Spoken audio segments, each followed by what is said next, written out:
We are very pleased that Lobb Toyota has brought to us the North Texas debut of the 2010 Prius, and together with the local hybrid expert for Toyota is Marckwardt, and he's here today to introduce this new Prius to us. Thank you. Thank you, Vicki.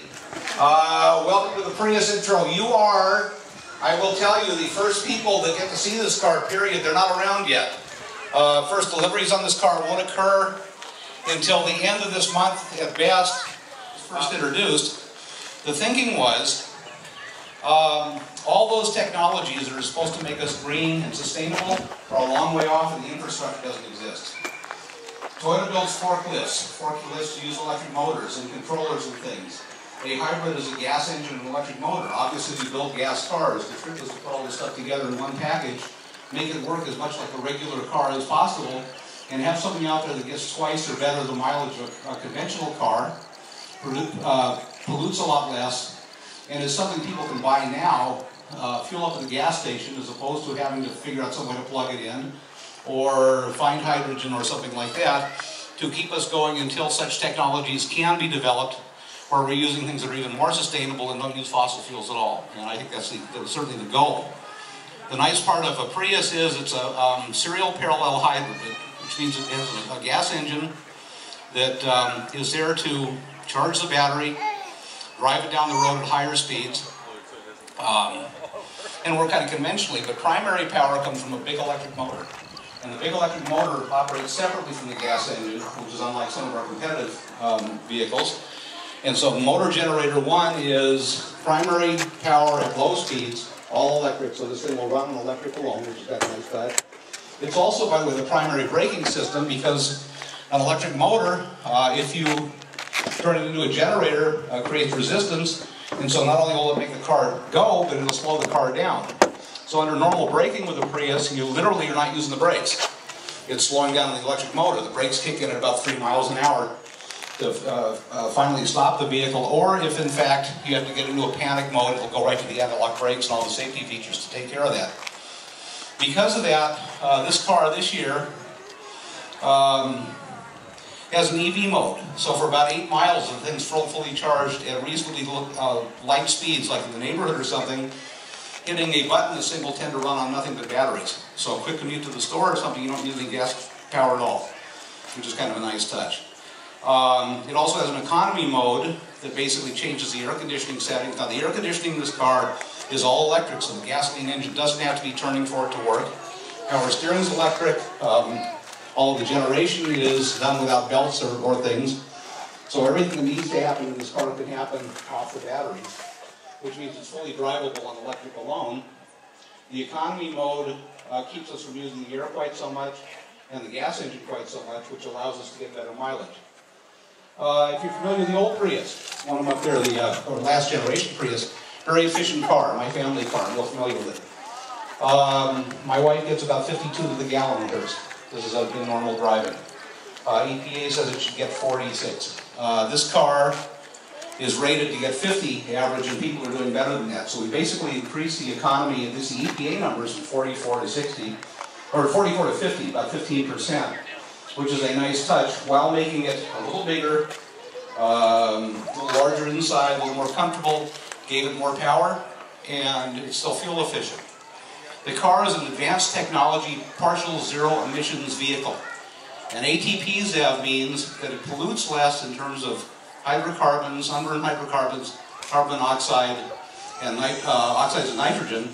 It pollutes less than the net pollution of California power plants would be plugging in an electric car to go the same distance, which means it's literally cleaner than a plug-in in terms of what it uses. Now, it's California plants, because PZEV is a California emission standard.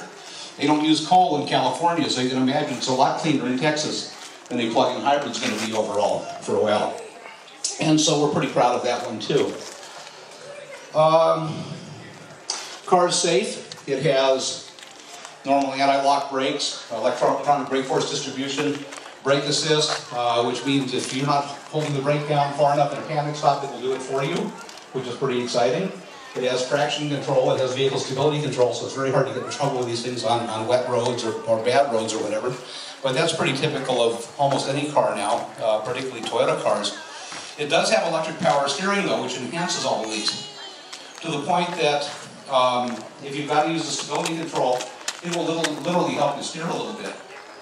Now having said that, there are several levels of trim, but the top level of trim, the Prius 5, which is a basically our top-of-the-line version at this point in time, is available with a system that does all sorts of things. One of which is, it has something called lane keep assist. You're driving down the road, it senses that you're wandering out of your lane, it will put you back in after informing you that you're wandering out of your lane. It also has a system by which it will parallel park itself. You pull up next to a space, and on the little monitor on the navigation system, you pick the spot you want to be in. You hit a button and you work the brake, let go of the wheel, and it will back you into the space, which is really bizarre. First time on a car below, say, Lexus level, we've had that. That'll be available. Along with it, you get a couple other nice features, one of which is radar cruise control, dynamic radar cruise control. At the front of the car is a radar gun, and if you got your cruise set at, say, 65, and the car pulls in front of you and slows down, it will slow down with it. As soon as it moves out of the way, it will let you go, which is kind of a nice touch. And it has a crash warning, accident protection insofar as if an accident, a rear-end collision is imminent, if you're about to hit somebody, that same radar or cruise control system will tighten up your seat belts and hit the brakes. It won't stop you, but it'll let you know it's going to happen, which is kind of a nice touch. And so even if you do hit something, you hit it a lot softer than you would have had you not been paying attention at all. So those are all available. Other items that are available, and I kind of like this one. Problem is they're mutually exclusive with the stuff I just mentioned. On a lot of Priuses you can get a sunroof package, and the sunroof package is a big panoramic kind of sunroof in the front, but the back half of the sunroof are solar panels. And these solar panels run the vent fans while the car is parked up. What it does is once the temperature gets above ambient temperature outside, it vents the air inside to bring the temperature back down as close to ambient as it possibly can. Failing that, since it only gets to 108 here on a good day, in the sun, it also gives you the function of being able to turn on the air conditioning, which is in fact electric, for 3 minutes before you get in the car. It's got a remote air conditioner start. So when you get in the car, you get in the car, and in fact it's already cooled down. Let's see what else we've done. We've made the interior bigger.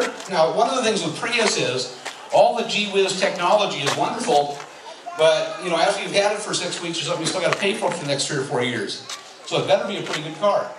And bottom line is, it's a nice car. Because it's electric, because the engine can run in a very narrow power band, it's extremely quiet.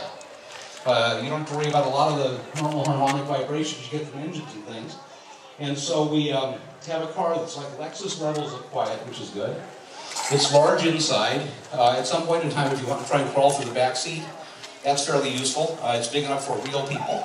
Actually, versus the car up there, we moved the top, the apex of the top back about 4 inches. And in doing so, what we've done is made the back seat headroom bigger and made it more practical in the back. It is affordable. They're kind of like any other, or pretty close to any other mid-sized car. And by the way, it is a mid-sized car, not a compact.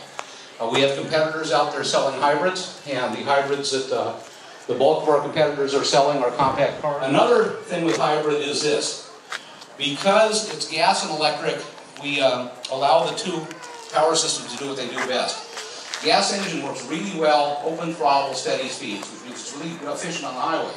An electric motor makes virtually all of its power when you first start out, which means it's very efficient in terms of acceleration and in city driving.